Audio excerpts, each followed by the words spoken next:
Hey everybody, welcome to another episode of Reviewing Comics with me, your host, Alexander Turbin. Today we're going to be going over Kiss Psycho Circus number 2 from Image Comics. But before we get into that, I'd like to show you some of my own work. It's a random access. It's a full-size, full-color, 20-page anthology that I produce every month, me and a few other artists. We have a full stable of artists, so now pretty much going forward, it's always going to be 20 pages. It's always going to be fantastic art.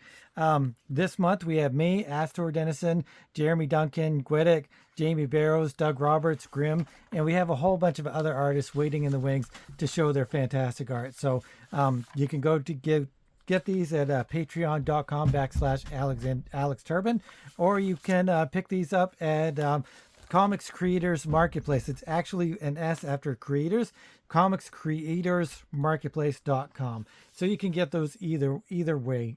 And I always appreciate your support. And also another thing, this month we're doing a special project. We're doing a random access Inktober.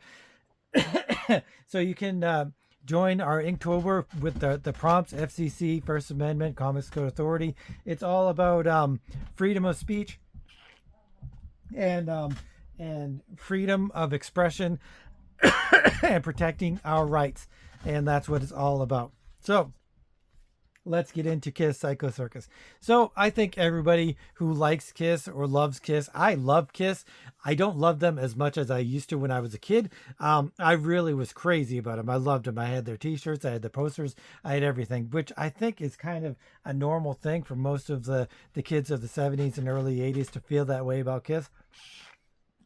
Then they kind of lost a little bit of the magic. I don't know if it was when they took their makeup off, or whether they, I just got older or whatever. But I just kind of lost a little bit of my excitement for them.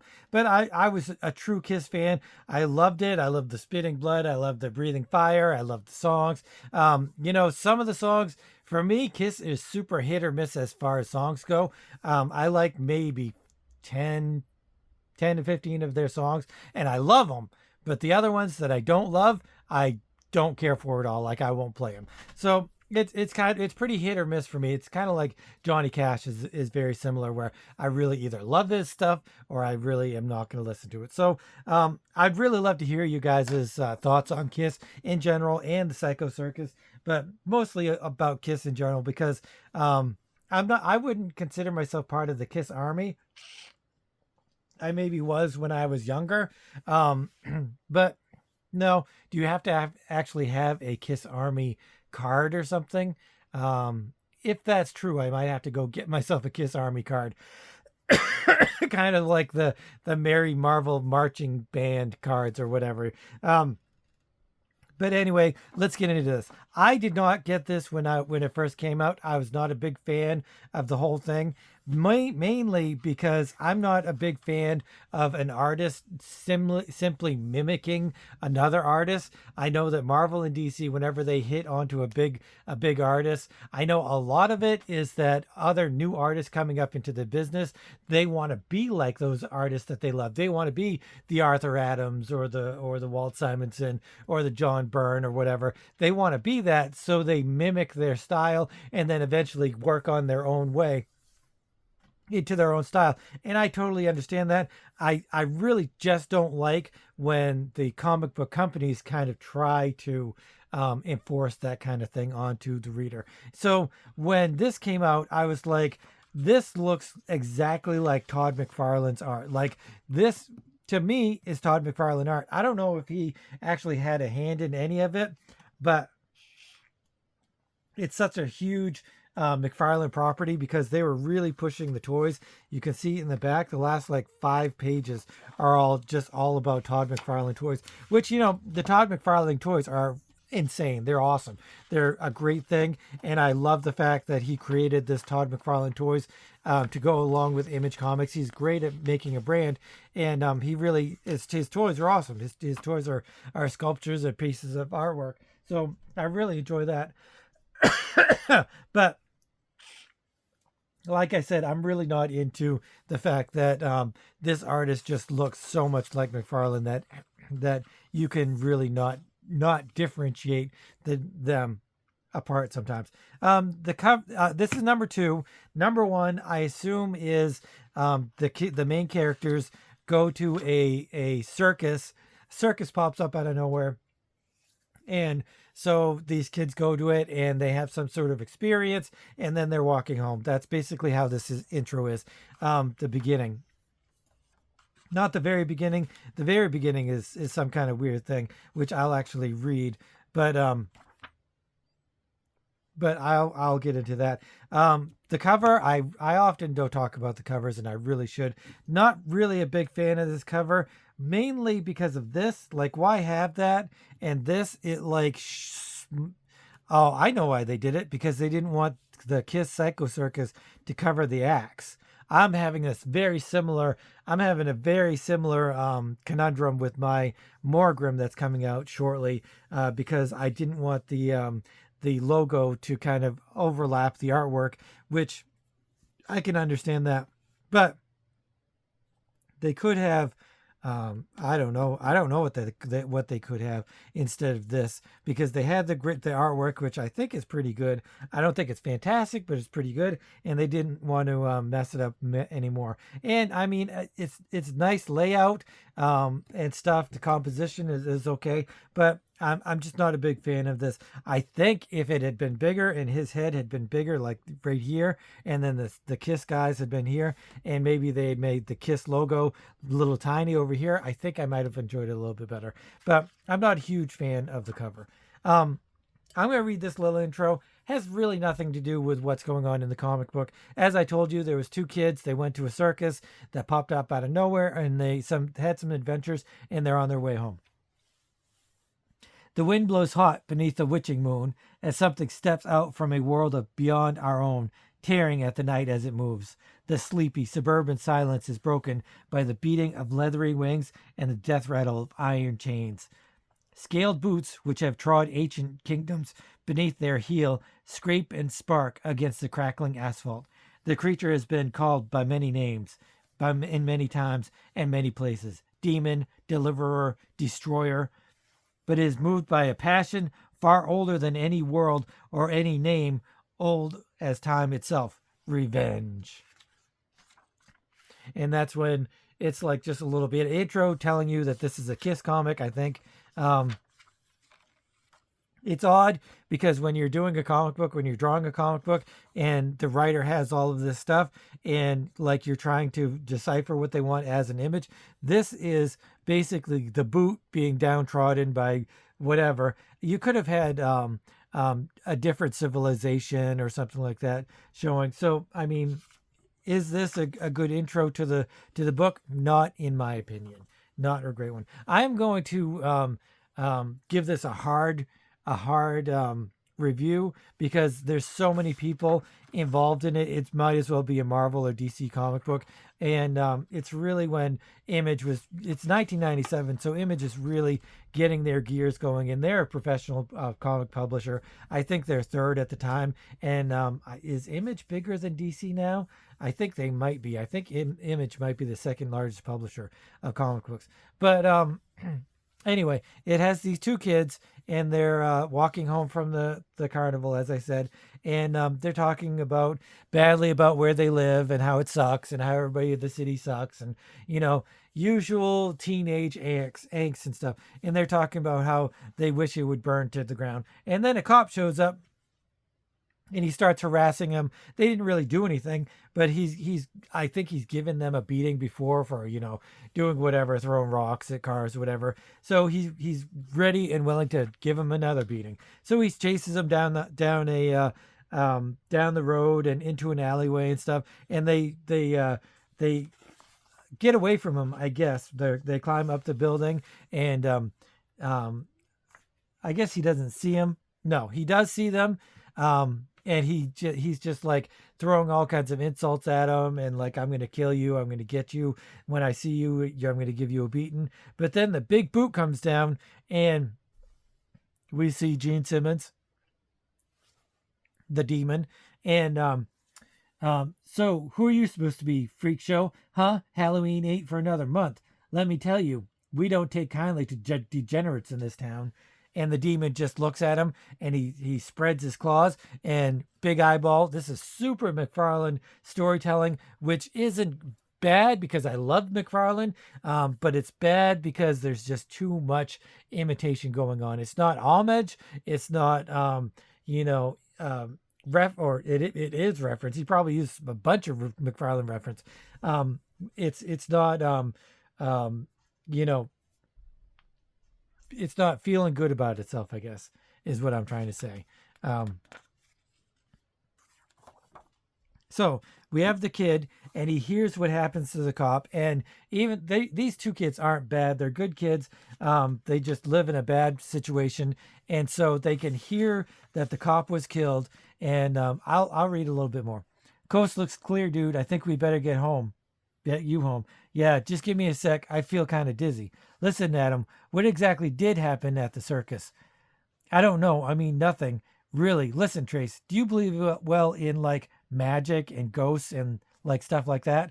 And then he continues to say, yeah, no, I don't believe in it, or I do believe in it, but I don't think it would happen in a place like this. This is too much of a trash hole. But then we go through this whole, his name is Moon something. I'll go to the first page. What's his name? Something Moon. Adam Moon, part 2. The Witching of Adam Moon. That's the title of the story, I think. Yep, so that's the title of the story, with The Witching of Adam Moon, and that's this kid. And he goes home, and he's been bewitched by some sort of gypsy or something at the circus. Some sort of here's card of Ace Frehley. It's the Witching by Kiss, I guess, because they're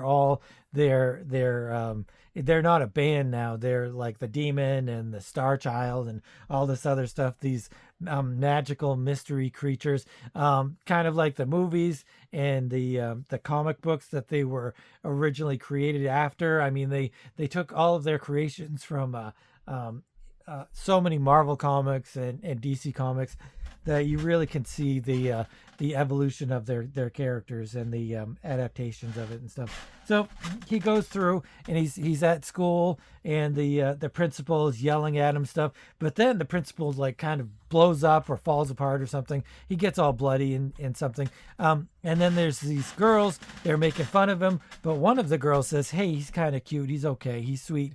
So then she opens her door and she sees all of these roses. So we're kind of getting the inkling that this Adam Moon has been transformed by the circus. Maybe he's been given some powers or something, some magical powers or something like that. He's passed as a priest. The priest, they have this little bit of dialogue between them where the priest says something like, I'll read this because it's kind of crappy.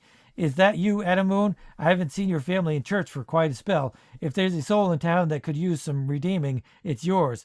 Whatever. Adam lights up a cigarette.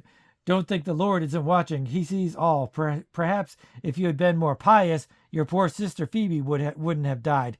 Go to hell. Don't you dare blaspheme in front of me, boy. And then the church blows up, or the steeple blows up, and it explodes and shatters everywhere. Adam goes home. He gets beaten by his dad. Like I said, his life just sucks. It's the worst. He gets beaten by his dad. He's in his room. He's angry. He's sad. He's full of all these emotions. And then I'm not entirely sure what happens. But he gets blood. He doesn't have blood here. I think he bites his lip or something, which this is not conveyed very well.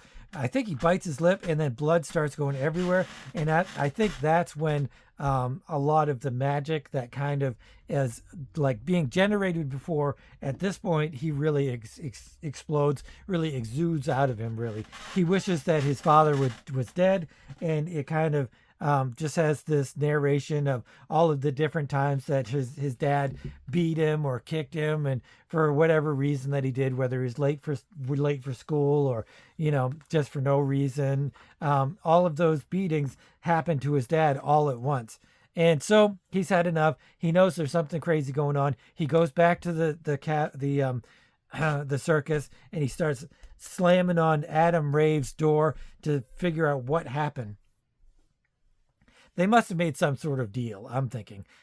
Anybody that has read Psycho Circus #1, please fill me in a little bit as to what happened.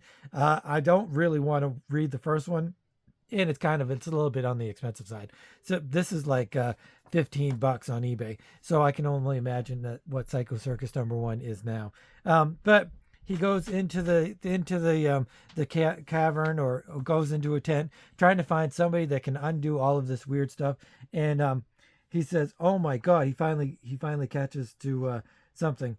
This is a crazy bad panel here, but I'll get back to that. And then he finds these illusions and some sort of weird psychotic stuff. It's his dad, and he's on his deathbed. He's been beaten, and here's all of the Kiss crew, and they're kind of just using their psychotic, dimensional, warping powers. And then they finally start talking to him, but they're not really characters. They're more like demigods or gods or something like that, some sort of weird spiritual thing that just kind of goes over him. And they're trying to teach him a lesson, I guess, about revenge and about wanting to hurt people that have done hurt onto him, because this beginning does have something to do with what's going on, because Adam has all of these things happening to him, and eventually he does get the power to make it right, or what he thinks is make it right. And he casts revenge. He casts revenge on his father. He casts revenge on that priest. Casts revenge on his teacher, and they all get really hurt really badly. And I kind of think that the whole moral of this comic is that revenge isn't good, and it really just damages your own soul and damages yourself. So it's kind of a morality play, I guess, which is what they're kind of trying to do. I'll read some of the stuff of what Kiss actually says, or the demon actually says. "We aren't doing anything, Adam Moon. You are. Isn't this what you wanted? Come here, boy. Let me see what you're made of. Geez, what did you do?" "Yeah, just like I thought. Nothing, huh? Did you really think you could play with fire without somebody getting burned?" So they're also showing him that with great power comes great responsibility. But nobody listens to that. So he's running through this maze of the tent that they're supposed to be in, and he sees his sister Phoebe, and he says, "I wish you were dead," and there she dies. And he's feeling guilt. So there's a lot of other stuff going on here about the guilt and the revenge themes. So this is very a thematic comic book, I guess, which is kind of what I like. So now that I'm having a second look into this and kind of really realizing what the comic is made of, and it's not just magic powers for no reason and stuff like that going on, it kind of makes, I'm kind of finding it a little bit more endearing than when I first read it. I do wish the artist was less Todd McFarlane-ish, and that reminds me, I did not talk about who the story's by or who the artist is. Story is by Brian Holguin, Holguin. I don't know how to say it. I'm sorry. Pencils are by Angel Medina. Inks by Kevin Conrad. Colors by Brian Hamberlin and Dan Kemp. Pat Duke. Lettering by Richard Starkings and Comic Crafts Kif Skull. Cover by Michael Golden. Hey, the cover's by Michael Golden, and I crapped all over the cover. And I love Michael Golden. So you never know. They're like pretty much saying, kill yourself, and everything will be taken care of. And then this weird dimensional rift or something happens. I'll just read it and try to figure it out. Time to grow up. Yes, time to finish what you started, boy. You disappoint me. You have the courage, the blade, but not the blood. All power has consequence. This is what you wanted. This is what you cried out for in the dark, night after night. It never occurred to you that someone might be listening, did it? Please, leave me alone. So I guess that this is supposed to be the pinnacle of Adam Moon's figuring out that, revenge isn't that great to have, and having the power to commit your revenge on everybody isn't that great as well. So then he kind of just realizes that he doesn't want the power, and he comes to that realization, and that is when they stop tormenting him because they realize that the point that they were trying to give has gotten through. This is kind of like an EC comic, very much. It's a modern Todd McFarlane looking EC comic. And so the witch is there. I don't know. She's got these pale eyes, these white eyes. I don't know if she's like not real or whatever. Because he is in the looking glass or the crystal ball that she has, and so I'm not entirely sure what that is supposed to mean. But then pop, the circus, the psycho circus is gone, and he just goes beyond. He just goes throughout his life. I guess he's grown up. He was talking about all of this in past tense, previously in third person or first person or whatever. And he says, once I could talk, I didn't tell them what really happened. If I did, I don't think they'd have ever let me out. But I'm better now and stronger, I think. Anyway, I just came to say goodbye. So I guess he went to the insane asylum or something like that for 6 months. Yeah, after they found me, I had to go away for a while. They said I had to get better. I couldn't even speak for 6 months, though the doctors never could figure out why. So, like I said, he goes back to his sister's. He looks older. He looks much older than just 6 months. But I guess he's supposed to be in high school, so he's not that young. He was just like scrawny, I guess. He's at his sister's grave, and he's saying, Dad's okay now, but I still can't look at him. I had to make the choice. I chose not to be like him. I want to be like me, and I guess I have to start learning what that is. Wish me luck, huh? I miss you, Phoebe. I really do. So long. So he takes off, and the end part says, Adam Moon was last seen hitchhiking on the interstate a few miles outside of Greywald, West Virginia. His current whereabouts are unknown. So this is just like an encapsulated 2-part story. I assume this continues from the first one. And so it's pretty good. I kind of like how it has one big theme of, teaching this kid that revenge isn't always the best thing that there is. And I do kind of like these back pages showing the different Todd McFarlane toys. I wish it's almost a catalog because it has the official Kiss merchandise, and which is kind of cool.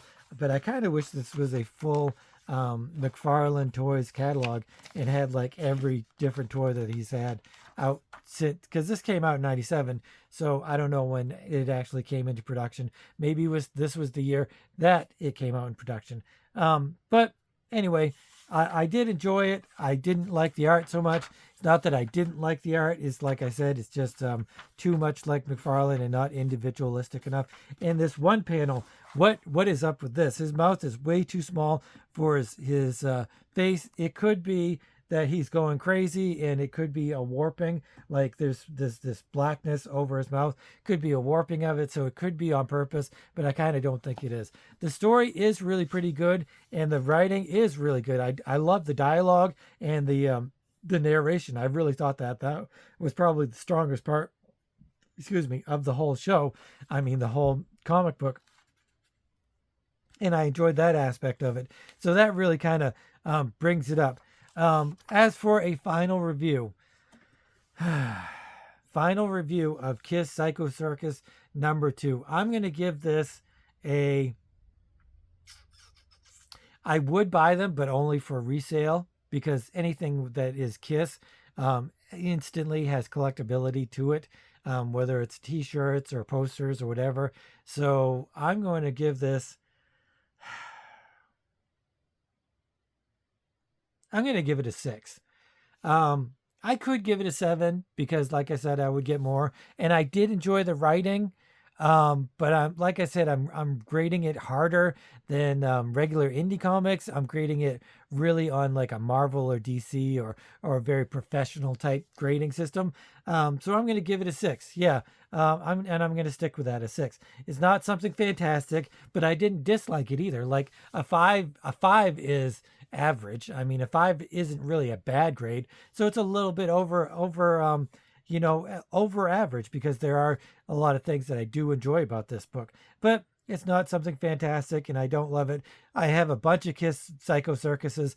It does not make me want to go read all of them. I haven't read any of them. I think I maybe read one a long time ago. But it doesn't make me want to read anymore, and that is really even more of whether I would buy more, because there's lots of different reasons why I would buy more. But I'm not going to actually read more that I already have. So that's another reason to knock it down to being a 6.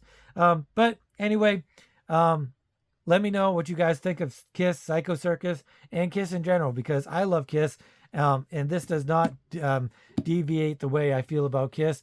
If anything, it makes me feel stronger, because Kiss is such a huge conglomerate of different entities and different media and stuff like that, that I can't be dissuaded, and I'm too old to be dissuaded anyway. So anyway, if you're new to the channel, please consider subscribing, hitting the notification bell, and all of that cool stuff. But more than that, I'd love to hear comments by you guys, what you think of everything about the comics that I go through. And I have over 350 videos, so check those out. There might be something else you like. If you're into indie comics, that's really what a major portion of the things that I go over are the indie comics. But yeah, thanks for watching, and we'll see you again next time. And as always, keep on creating.